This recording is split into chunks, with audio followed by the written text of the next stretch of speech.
Welcome to the My Florida Farm Weather webpage.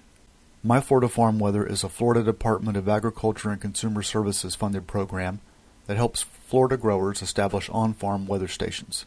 Via this webpage, users can access real-time data from nearly 200 farm-based weather stations. Users can also view graphs, forecasts, download archive data, and view station-specific agricultural decision-making tools that use real-time data from the weather stations. Following is a brief tutorial for using this webpage. All of the weather stations are displayed on an interactive GIS-based Florida map. The colored background of the map shows the range of temperatures statewide, with an associated legend in the upper right corner. The dots represent weather station locations, their color the type of station, and the number inside each dot the current temperature in degrees Fahrenheit at that station. Zooming the map in and out will change the density of station shown. A Wi-Fi loss of signal icon like this indicates that a station is offline, and an NA signifies missing data. On the right side of the map, there is a menu with 3 sections. The Weather Stations section lists the sources of data that can be viewed on the map. The blue and orange stations represent the My Florida Farm Weather and Fawn stations respectively and are shown by default on the map once you open the web page. The NOAA MADIS stations are a collection of stations that are a part of the NOAA MADIS system, a network of NOAA and non-NOAA providers. These stations are typically not located on farms and only show current temperature and latest hourly rainfall. Manual displays for a limited time temperature values that have been submitted by a grower via the iPhone or Android smartphone app. Finally, Other shows weather stations that are not located on farms or at agricultural centers. To display the values from any of these sources, just select those titles. The Data section lists the measurements the user can view on the map in real time. The default is temperature, but wind speed and direction and rainfall are also available. The Map Features section allows the user to overlay onto the map the county boundaries, current radar, and previous day precipitation. Finally, you can search for a specific My Florida Farm Weather or Fawn station by clicking on the search section located here. When you select a station either on the map or from the search section, the station window appears. This window contains all the data and data products related to that individual weather station. At the top is the name of the station and the logo that indicates that the station is either a My Florida Farm Weather or Fawn station. Also, the date and time of the latest reading are shown. Below the station and date time is a series of tabs. Each tab contains a different data product or tool for that weather station. When the window for a weather station initially opens, the Current tab is automatically shown. This tab shows the current measurements from the weather station. Shown at the top are temperature, wind speed, and relative humidity. Then below are wet bulb temperature, wind direction, rainfall amount, and values from any remote sensors that might be installed. Remote sensors measure parameters some distance away from the main weather station. Some stations are equipped with solar radiation sensors. This allows calculation of ET, which can be used for irrigation scheduling. The next tab over is the Graph tab. This tab shows historical graphs of several parameters, all of which can be selected from the drop-down menu. Temperature, rainfall, and wind speed are available for all stations. Data from any additional and/or remote sensors will be available as well. Once a parameter has been selected, the date range can be adjusted here by selecting the time frame. The date is adjustable from the most recent hour up to the previous 7 days of measurements.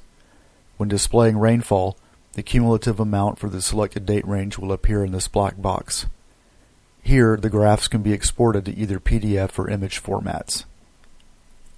The Forecast tab shows a National Weather Service 7-day forecast for the station location.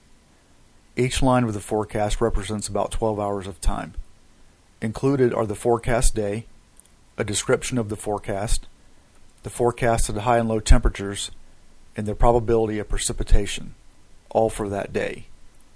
You can scroll down to see the entire 7 days. The Cold Protection tab shows a suite of decision-making tools for using water for freeze protection of crops. It uses data from the grower's weather station and the critical minimum temperature of the crop to make recommendations on when irrigation should be used for frost or freeze protection.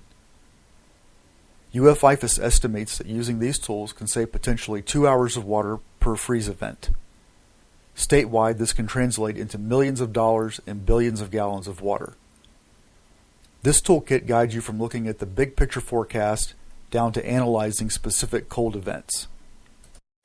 The first thing to do when using this feature is to set your crop's critical minimum temperature, the temperature at which cold air will cause damage to the plant. If you're not sure how to determine your crop critical minimum temperature, you can click here for some guidance. The first tool is the National Weather Service Graphical Forecast. This provides the big picture over the next few days. Shown in the graph are temperature, wind speed and direction, and rainfall, all over the next 4 days. You can scroll right to see more of the graph. The helpful feature of displaying the forecast in graphical format is that it gives you some idea of when the specific forecasted values are expected to occur. If you determine based on the forecast that you need to monitor a specific night more closely, you can then check the next tool on that night, which is the Minimum Overnight Temperature tool. This tool uses the air and dew point temperatures at sunset to estimate the overnight minimum temperature at your weather station. Since it requires the values at sunset, this area is blank until those values become available. Then they will be displayed in a table. Also, you can click here for a more detailed explanation of how this tool works. As the night progresses, and you're still concerned that you might need to use freeze protection measures, you can track the forecast with the Forecast Tracker.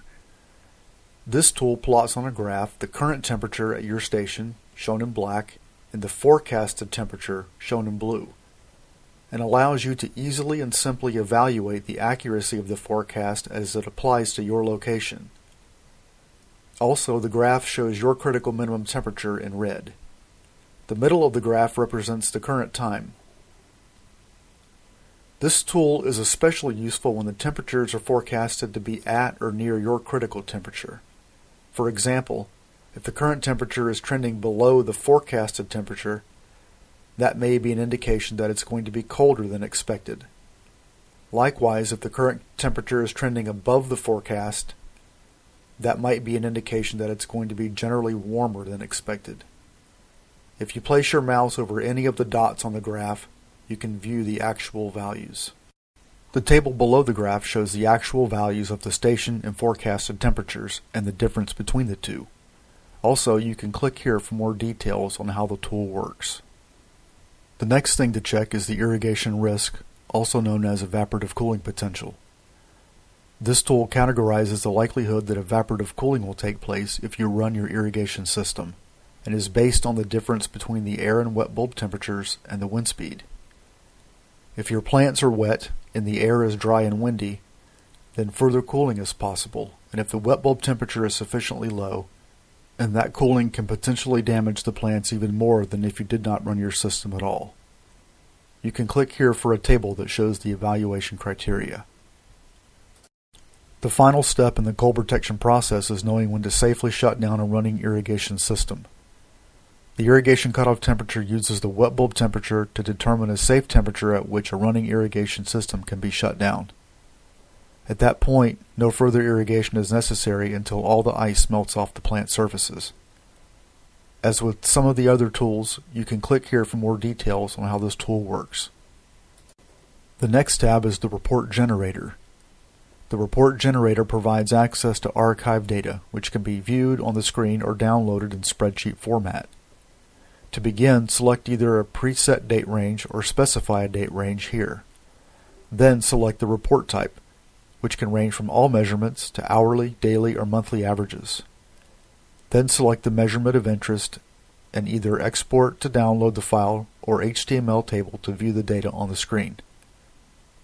A downloaded file can be opened in any spreadsheet application. The last tab is the Toolkit tab, which provides access to the Freeze Alert notification system and the irrigation scheduler. The Freeze Alert notification system is a text message-based alert system that will send you text messages based on the temperature conditions at either a Fawn or My Florida Farm weather station that you choose. On cold nights, the system will send 4 separate messages when the alert criteria are met. The first two messages occur as the temperature is decreasing and can help you know when to turn on your irrigation system. Then the second two occur as the temperature is increasing and are meant to help you know when to shut down your irrigation system. You can register for this system by clicking here. The irrigation scheduler is available for stations at which ET is calculated. This link takes you to a separate page on which you can submit certain field-related information, then view a recommended irrigation schedule for that field. If your station does not have a solar radiation sensor, then the irrigation scheduler will not be available for your station.